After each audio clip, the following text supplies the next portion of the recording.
आज हम सीखेंगे तंत्रिका नियंत्रण के बारे में। पिछले वीडियो में हमने पादपों में नियंत्रण और समन्वय यानी कंट्रोल एंड कोऑर्डिनेशन की चर्चा की। चलिए आज जंतुओं में नियंत्रण और समन्वय की चर्चा करें। जंतुओं में नियंत्रण और समन्वय तंत्रिका तंत्र यानी नर्वस सिस्टम और पेशी ऊतक यानी मस्कुलर टिश्यू द्वारा होता है। न्यूरॉन, तंत्रिका ऊतक तंत्रिका कोशिका यानी कि न्यूरॉन के एक संगठित जाल से बना हुआ होता है। न्यूरॉन तंत्रिका तंत्र की संरचनात्मक और क्रियात्मक इकाई है। न्यूरॉन कोशिका काय यानी सेल बॉडी, द्रुमिका यानी डेंड्राइट और तंत्रिकाक्ष यानी एक्सॉन से बना हुआ है। कोशिका काय तारे के आकार जैसा होता है, जिसमें से छोटे तंतु यानी फाइबर्स जैसे द्रुमिका और एक तंत्रिकाक्ष निकलते हैं। न्यूरॉन विभिन्न उद्दीपनों को विद्युत आवेग यानी इलेक्ट्रिकल इम्पल्स के रूप में शरीर के एक भाग से दूसरे भाग तक संचारित करता है। चलिए इसे विस्तार से समझें। हमारे शरीर के ज्ञानेंद्रियों में ग्राही यानी रिसेप्टर्स उपस्थित होती है और ग्राही में न्यूरॉन के द्रुमिका उपस्थित होते हैं, जहां द्रुमाकृतिक सिरा यानी डेंड्राइटिक टिप पर्यावरण से सूचना की पहचान करता है। उदाहरण के लिए नासाद्वार में उपस्थित घ्राणग्राही यानी ऑल्फैक्टरी रिसेप्टर्स गंध का, जिह्वा में उपस्थित संवेदी ग्राही यानी गस्टेटरी रिसेप्टर्स स्वाद का, आंखों में उपस्थित प्रकाशग्राही यानी फोटो रिसेप्टर्स प्रकाश का, कर्ण में उपस्थित श्रवणग्राही यानी फोनो रिसेप्टर्स ध्वनि का और त्वचा में उपस्थित तापमानग्राही यानी थर्मो रिसेप्टर्स तापमान का पता लगाती है। द्रुमाकृतिक सिरे में रासायनिक क्रिया द्वारा प्राप्त सूचना से विद्युत आवेग का निर्माण होता है। द्रुमिका से विद्युत आवेग कोशिका काय में संचारित होता है, जहां से विद्युत आवेग तंत्रिकाक्ष से होता हुआ तंत्रिकाक्ष के अंतिम सिरे तक पहुंचता है। यहाँ विद्युत आवेग द्वारा कुछ रसायनों का विमोचन होता है, जिन्हें न्यूरोट्रांसमीटर कहते हैं। न्यूरोट्रांसमीटर दो न्यूरॉन के बीच में रिक्त स्थान यानी सिनेप्स को पार करके दूसरे न्यूरॉन के द्रुमिका तक विद्युत आवेग को पहुंचाता है। विद्युत आवेग यानी इलेक्ट्रिकल इम्पल्स तंत्रिका यानी नर्व में इस तरह से यात्रा करता है। तंत्रिका के अंतिम न्यूरॉन से विद्युत आवेग एक सिनेप्स द्वारा पेशी कोशिकाओं यानी मसल सेल्स या ग्रंथि यानी ग्लैंड तक पहुंचता है। ऐसा सिनेप्स जो न्यूरॉन से विद्युत आवेग को पेशी कोशिकाओं तक पहुंचाता है, तंत्रिका पेशीय संधि यानी न्यूरोमस्कुलर जंक्शन कहलाता है।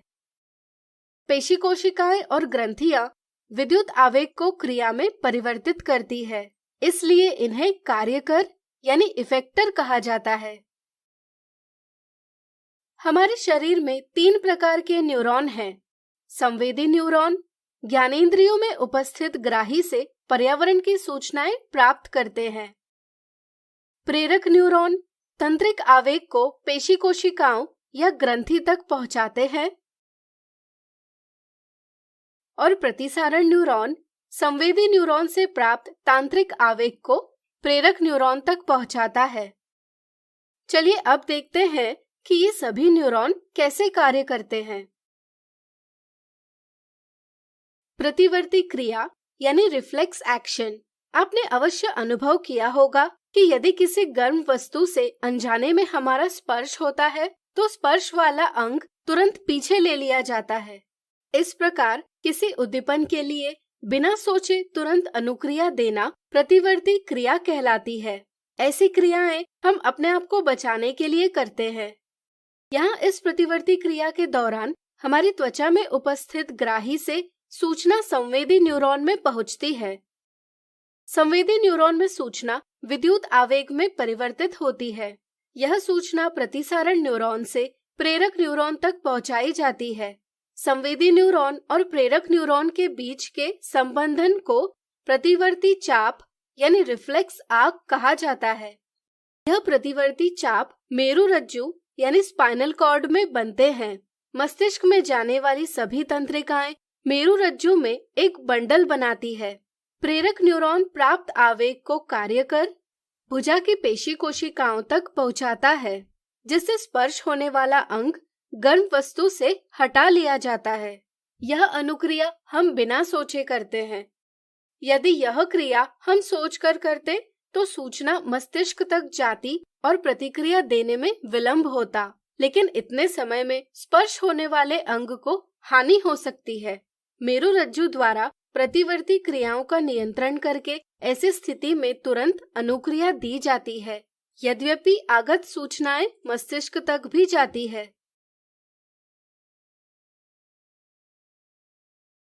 मस्तिष्क हमारे द्वारा की गई सभी क्रियाएं प्रतिवर्ती क्रियाएं नहीं होती, जैसे चलना, बोलना, दौड़ना इत्यादि। ऐसी क्रियाओं के लिए सोचना आवश्यक होता है। सोचकर करने वाली क्रियाएं ऐच्छिक क्रियाएं यानी वॉलेंटरी एक्शंस कहलाती है। इसमें हमें हमारा मस्तिष्क यानी ब्रेन सहायता करता है। मस्तिष्क विभिन्न आगत और निर्गत यानी इनपुट एंड आउटपुट सूचनाओं को समाकलित करता है। इसलिए मस्तिष्क हमारे शरीर का मुख्य समन्वय केंद्र यानी मेन कोऑर्डिनेटिंग सेंटर है। मस्तिष्क में 3 मुख्य भाग होते हैं: अग्र मस्तिष्क यानी फोर ब्रेन, मध्य मस्तिष्क यानी मिड ब्रेन और पश्च मस्तिष्क यानी हाइंड ब्रेन। अग्र मस्तिष्क मस्तिष्क का मुख्य सोचने वाला भाग है, जो प्रमस्तिष्क यानी सेरेब्रम, हाइपोथैलेमस और थैलेमस से बना हुआ है। प्रमस्तिष्क हमारी ऐच्छिक क्रियाओं को नियंत्रित करता है। प्रमस्तिष्क में विभिन्न ग्राहियों के लिए विभिन्न क्षेत्र होते हैं।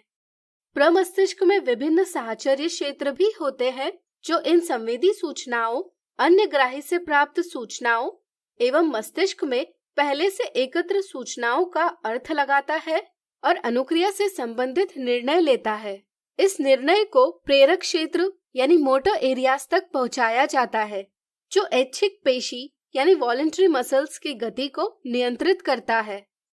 हाइपोथैलेमस शरीर का तापमान, भूख, वृद्धि जैसे कार्यों का नियंत्रण करता है। हाइपोथैलेमस के नीचे पीयूष ग्रंथि यानी पिट्यूटरी ग्लैंड उपस्थित होती है, जो रुधिर में विभिन्न हार्मोन स्रावित करती है। मध्य मस्तिष्क शरीर की सभी अनैच्छिक क्रियाएं करता है। यह क्रियाएं हमारे नियंत्रण में नहीं होती। पश्चिम मस्तिष्क पॉन्स, मेडुला और अनुमस्तिष्क यानी सेरेबेलम से बना होता है। अनुमस्तिष्क ऐच्छिक क्रियाओं की परिशुद्धि यानी प्रिसीजन तथा शरीर के संस्थिति और संतुलन यानी पोस्चर एंड बैलेंस को नियंत्रित करता है, तथा मेडुला हृदय स्पंदन यानी हार्ट बीट, लार आना यानी सलाइवेशन और वमन यानी वॉमिटिंग इत्यादि जैसी अनैच्छिक क्रियाओं यानी इनवॉलेंटरी एक्शंस को नियंत्रित करता है, जो हमारे नियंत्रण में नहीं होती। मेडुला के नीचे मेरुरज्जु उपस्थित होता है। मस्तिष्क और मेरुरज्जु की सुरक्षा। मस्तिष्क और मेरुरज्जु कोमल अंग है। मस्तिष्क की सुरक्षा हड्डियों के बॉक्स, कपाल यानी क्रेनियम, जिसे खोपड़ी यानी स्कल भी कहते हैं, के द्वारा तथा कपाल के अंदर स्थित मस्तिष्क मेरु द्रव यानी सेरिब्रोस्पाइनल फ्लूइड तरल द्वारा की जाती है। यह द्रव प्रघात अवशोषित यानी शॉक एब्जॉर्ब करता है और मस्तिष्क की रक्षा करता है। इसी तरह मेरुरज्जु की सुरक्षा कशेरुक दंड यानी वर्टिब्रल कॉलम या रीढ़ की हड्डी यानी बैकबोन द्वारा की जाती है। केंद्रीय तंत्रिका तंत्र और परिधीय तंत्रिका तंत्र। मस्तिष्क और मेरुरज्जु केंद्रीय तंत्रिका तंत्र यानी सेंट्रल नर्वस सिस्टम बनाते हैं। केंद्रीय तंत्रिका तंत्र शरीर से विभिन्न सूचनाएं प्राप्त करता है और इनका समाकलन करता है। प्राप्त सूचना के लिए प्रतिक्रिया देने के लिए पेशियों तक संदेश पहुंचना चाहिए। इसके लिए मस्तिष्क और मेरुरज्जु से विविध तंत्रिकाएं निकलती है। मस्तिष्क से निकलने वाली तंत्रिकाएं कपाल तंत्रिकाएं यानी क्रेनियल नर्व्स कहलाती है तथा मेरुरज्जु से निकलने वाली तंत्रिकाएं मेरु तंत्रिकाएं यानी स्पाइनल नर्व्स कहलाती है। कपाल और मेरु तंत्रिकाओं से परिधीय तंत्रिका तंत्र यानी पेरिफेरल नर्वस सिस्टम बनता है। परिधीय तंत्रिका तंत्र केंद्रीय तंत्रिका तंत्र और शरीर के अन्य भागों के बीच में सूचना का संचार करता है, जिससे पेशी में गति होती है। पेशी में गति। हम जानते हैं कि पेशी कोशिकाओं में विशेष प्रकार के प्रोटीन होते हैं। जब तंत्रिका आवेग परिधीय तंत्रिका तंत्र द्वारा पेशी कोशिका तक पहुंचता है, तब विद्युत आवेग के कारण प्रोटीन की आकृति और व्यवस्था दोनों में परिवर्तन आता है, जिससे पेशी की आकृति में परिवर्तन आता है और पेशी गति करती है तथा अनुक्रिया संपन्न होती है। इस प्रकार केंद्रीय तंत्रिका तंत्र और परिधीय तंत्रिका तंत्र शरीर की विभिन्न क्रियाओं का नियंत्रण और समन्वय करते हैं। तो आज हमने सीखा तंत्रिका नियंत्रण के बारे में।